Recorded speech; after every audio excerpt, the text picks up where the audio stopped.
CHAPTER XXIII. Let us now speak concerning enthymemes universally, after what manner they are to be investigated, and in the next place let us show what are the places of enthymemes. For there is a different species of each of these. That an enthymeme therefore is a certain syllogism, and how it is a syllogism, we have before shown, and also in what it differs from dialectic syllogisms.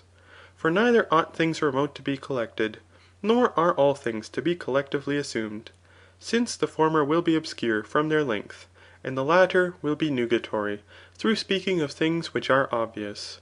For this is the reason why the unlearned are more capable of producing persuasion among the crowd than the learned, since as the poets say, The unlearned speak more elegantly to a mob. For the unlearned speak of things common and universal, which are adapted to the comprehension of the multitude, but the learned speak of things which they know, and which are near. Hence rhetorical enthymemes must not be composed from every thing which is probable, but from things of a definite nature, such as are those things which appear probable to the judges, or which the judges admit. Nor is it requisite that these things should be approved by all the auditors, but it is sufficient if they are approved by the greater part of them. It is likewise requisite not only to collect from things which are necessary, but also from things which have a frequency of subsistence.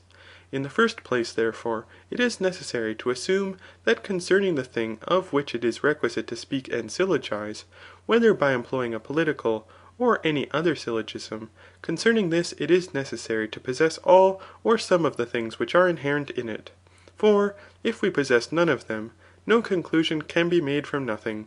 I say for instance, how can we advise the Athenians to engage in war or not, unless we know what their power is, whether naval or land, or both, how great it is, what their revenue is, who are their friends and enemies, and farther still, what wars they have waged, and how they were carried on, and other things of the like kind.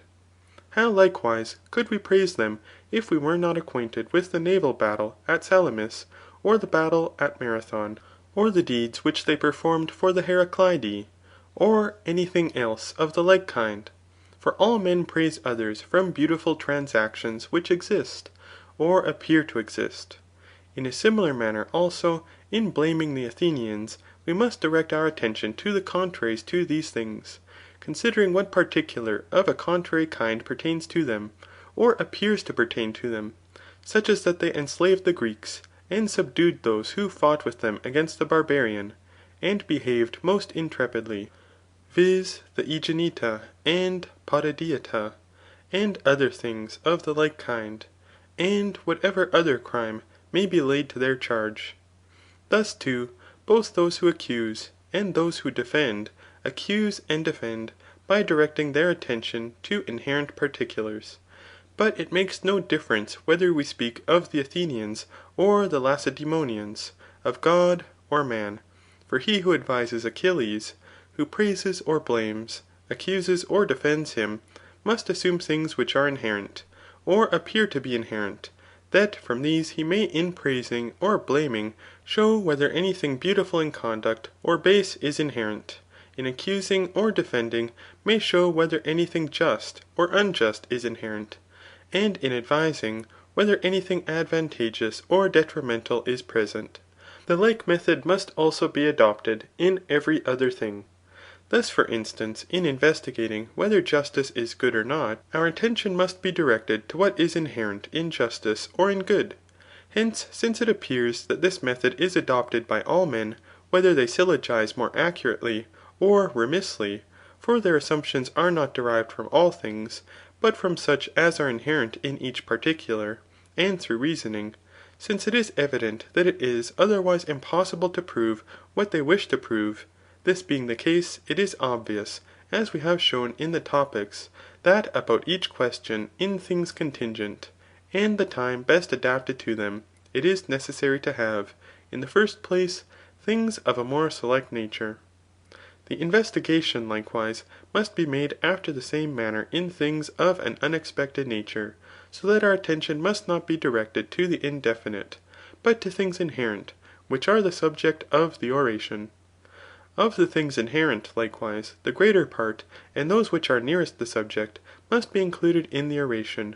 For by how much the greater the number of things inherent is which the orator possesses, by so much more easily will he prove that which he wishes to prove ; and by how much more proximate the particulars are which he details, by so much the more appropriate will they be, and less common.